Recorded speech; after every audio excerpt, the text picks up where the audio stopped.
আমাদেরকে নতুন করে অনেক বার্তা শেখানো হচ্ছে। এই বার্তাগুলোর মধ্যে একটি বার্তা হচ্ছে যে কুরবানি নিয়েও আপত্তি করে।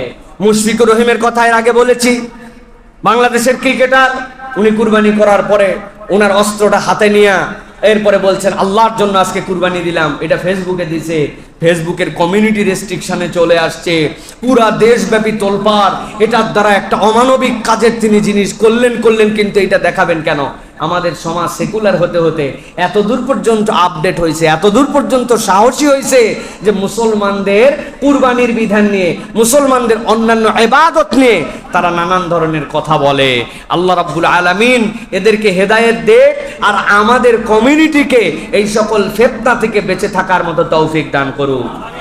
মুসলমানদের যে ইবাদত, যেটা আল্লাহ বলছেন এটা আমি প্রকাশ করতে বলছি, আপনাকে এটা প্রকাশিত রাখতে হবে। আমি বলতেছি না আপনাকে তলোয়ারের ছবি ফেসবুকে দিতে হবে, কিন্তু আপনার ইবাদত নিয়ে আপনার মনের মধ্যে কোনো যেন দৈব নীতি না থাকে, তাহলে আপনি মুনাফিকে পর্যবসিত হবেন। আপনার মনের মধ্যেও কথা শুনতে শুনতে মনে হয়েছে আসলেও কি এরকম করা উচিত কিনা, যদি এইটা হয় তাহলে বুঝবেন আপনার অন্তরের মধ্যে নিফাক ঢুকে গেছে। এই জন্য ইসলামের বিধান পালন করার ক্ষেত্রে আমার আল্লাহ বলছেন সামি'না ওয়া আতা'না, এইটা নিয়ে কোনো মন্তব্য করার অধিকার নাই। আর যারা মন্তব্য করে এইগুলো নিয়ে, তাদের ব্যাপারে অনেক ছাড় দেওয়া হয়েছে, নতুন করে আর ছাড় দেওয়ার সুযোগ নাই। আল্লাহ রাব্বুল আলামিন কোরআনুল কারীমের মধ্যে বলছেন, কেন কুরবানি করতে বললাম? লিয়াশহাদু মানাফিআ লাহুম ওয়া ইয়াযকুরু ইসমাল্লাহি ফি আইয়ামিন মা'লুমাত আলা মা রাযাকাকুম মিন বাহিমাতিল আনআম ফাকুলু মিনহা ওয়া আত'ইমুল বাঈসাল ফাকির। আল্লাহ বলছেন এটা আমার দেওয়া রিজিক তোমার জন্য, আমি ওই রিজিক দ্বারা নির্ধারিত দিবসে এর উপর আল্লাহর নাম জিকির করার আদেশ আমি আল্লাহ দিলাম। পশু বানাইছে আমি আল্লাহ, আদেশ দিচ্ছি তো আমি আল্লাহ। তুমি কে যে এই জায়গাতে তুমি বারণ করো?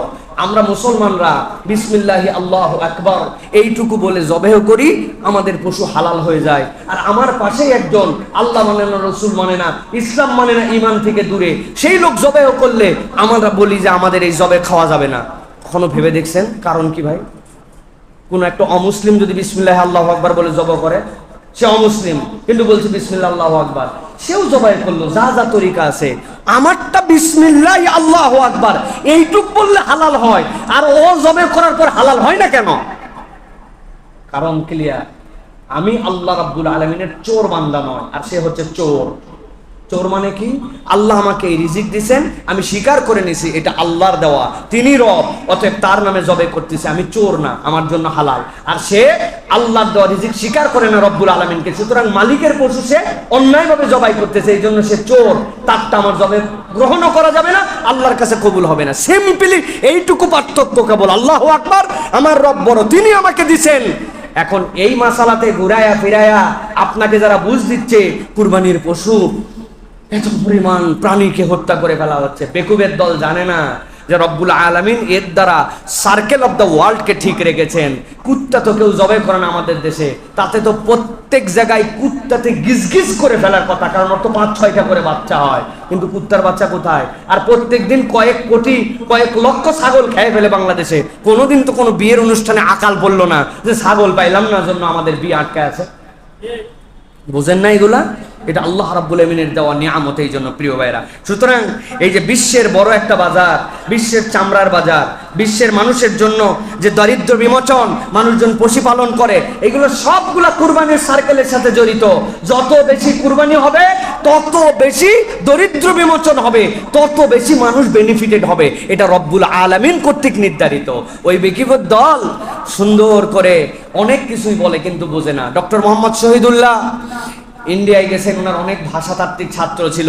এক ছাত্র ওনার পায়ে এসে প্রণাম করছে, ওঠার পরে চোখ দিয়ে পানি পড়ে বলে, ডক্টর মোহাম্মদ শহীদুল্লাহ আপনি বিরাট বড় জ্ঞানী মানুষ, আপনার প্রতি আমার শ্রদ্ধার কোনো শেষ নাই, আপনি পণ্ডিত, কিন্তু শুধু একটাই কষ্ট, পায়ের মধ্যে যে জুতা পরে আছেন, এই পায়ের মধ্যে উনাকে বলছে আপনার প্রতি শুধুমাত্র এইটুকু আমার দুঃখ যে আপনারা এই যে গরুর দুধ খান, এটাকে কষ্ট দেন, এই গরুকে আপনার জবেও করেন, এই ধরনের কষ্ট দেন, এইটা না করলেই কত বেশি আমি তৃপ্তি পেতাম পণ্ডিত মশাই।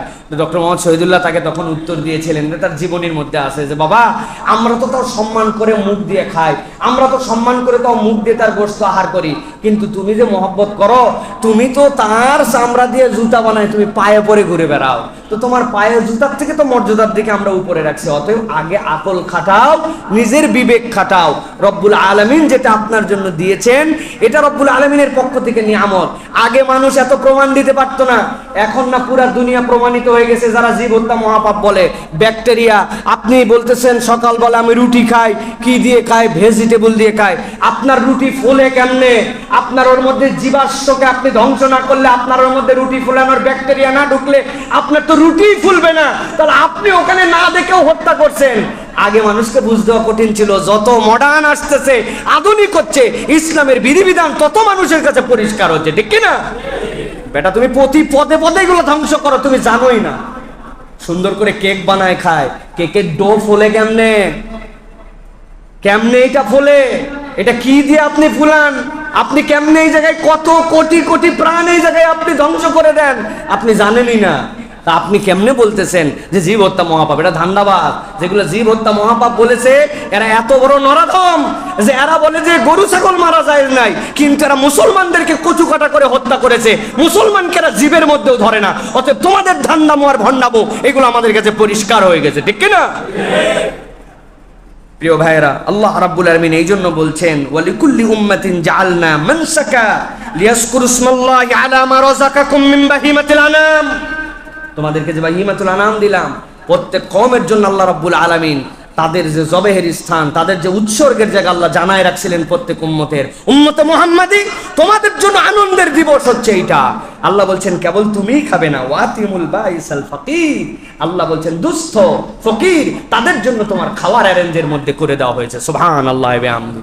2 কেজি গরুর গোশত 1800 টাকা 1500 টাকা দিয়া একটা গরিব মানুষের কেনা করা কঠিন, কিন্তু ওই মানুষটাকে আপনি 1-2 কেজি গোশত দিয়া কুরবানির দিনে তার আহারের মধ্যে ঢুকাইছেন। ওই ব্যক্তি জানে যে এই কুরবানিটা তার জন্য কত জরুরি। আল্লাহ রাব্বুল আলামিন এই নিয়ামতটা ইমানদারদের মধ্যে দান করেছেন। অতএব কুরবানির পক্ষে ক্যাম্পেইন করবেন, কুরবানির পক্ষে কথা বলবেন। যার মধ্যে সামর্থ্য একটু কম তাকে বুদ্ধিবত্তা দিয়া তাকেও কুরবানিতে শরীক করবেন। আমরা কুরবানি দাতা যত বেশি হব, সুবিধা বঞ্চিত মানুষ তত বেশি এখান থেকে সুবিধা পাবে, ঠিক কিনা? আল্লাহ আমাদেরকে বোঝার তৌফিক দান করেন। প্রিয় ভাইয়েরা, সর্বশেষ কতগুলো বিষয় বলবো, আর কতগুলো প্রশ্ন আসছে সেইগুলো আপনাদের কাছে উত্তর দেবো। এর মধ্যে একটা গুরুত্বপূর্ণ বিষয়